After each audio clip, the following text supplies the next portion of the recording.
The Cursed Amulet.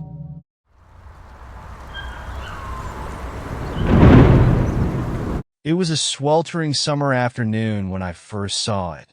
I had wandered into the old part of town, an area known for its cluttered antique shops and mysterious market stalls.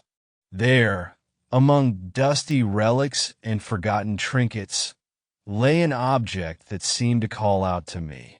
The amulet was small but ornate, its surface etched with symbols I couldn't decipher.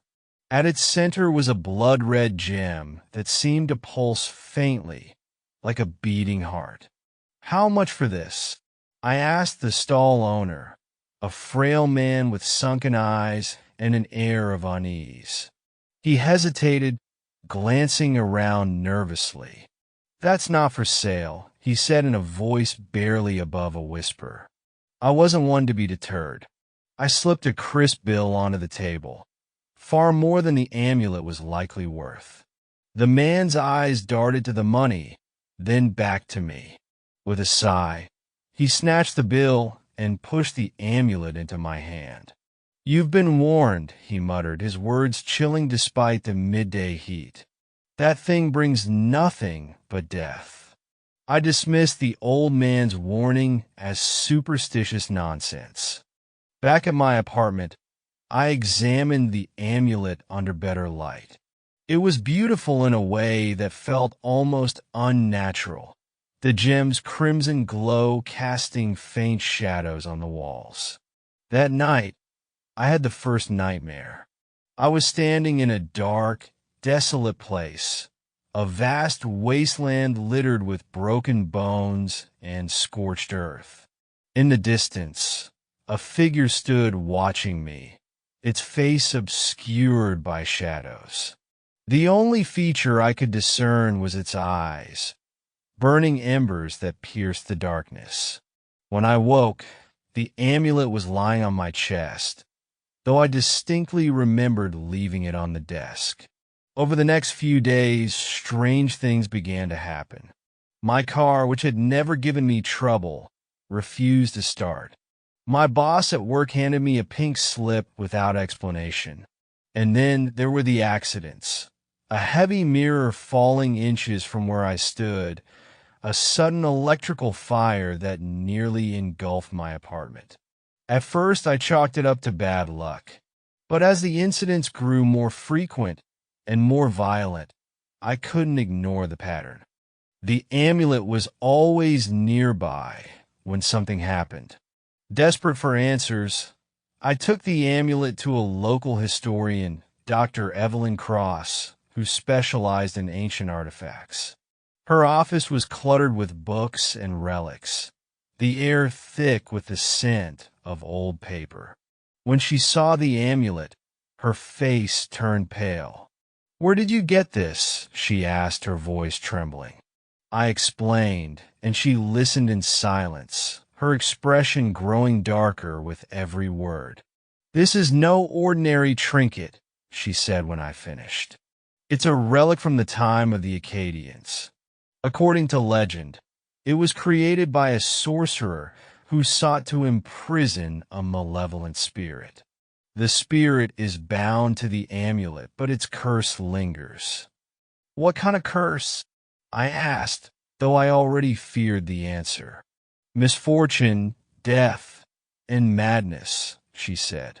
"Anyone who possesses the amulet is doomed to suffer." That night, the nightmares returned, more vivid and horrifying than before. I was back in the wasteland, but this time the shadowy figure was closer. It spoke in a voice that seemed to echo from the depths of my mind. "You cannot escape me," it said. "You belong to me now." I woke drenched in sweat, the amulet lying beside me once again. But this time, I wasn't alone. In the corner of my room stood a figure, its form barely distinguishable from the shadows. Its eyes glowed with the same crimson light as the amulet's gem. When I blinked, it was gone. Dr. Cross agreed to help me rid myself of the amulet. There's an ancient ritual, she explained, one that might sever your connection to it. But it's dangerous. The spirit will fight to keep its hold on you. We prepared for the ritual in her home, a remote cabin far from the city. Candles were placed in a circle, their flames flickering as if in fear. The amulet lay at the center, its glow intensifying with every passing moment. As Dr. Cross began chanting in a language I didn't understand, the air grew heavy, and a low, guttural growl echoed through the room. The shadows around us seemed to come alive, writhing and twisting as if trying to break free from the walls. The moment the ritual reached its climax, the amulet shattered with a deafening crack, releasing a burst of crimson light. The growl became a roar, and the shadowy figure from my nightmares materialized before us. It was no longer obscured by darkness. Its form was monstrous, twisted limbs, razor-sharp claws, and a face that was a grotesque blend of human and beast. "You dare defy me?" it bellowed, its voice shaking the cabin's walls. Dr. Cross screamed as the creature lunged at her.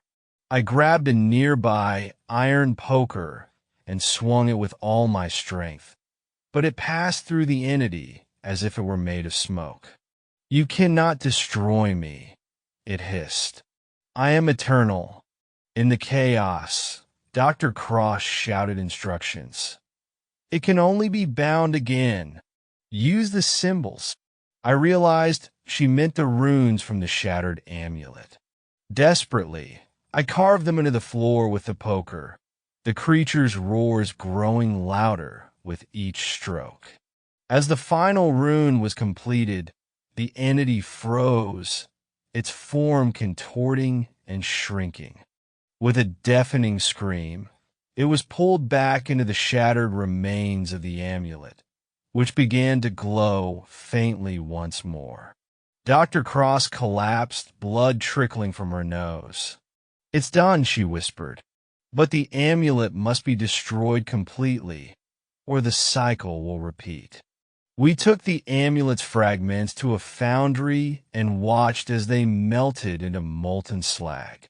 For the first time in weeks, I felt a weight lift from my shoulders. But the experience left scars.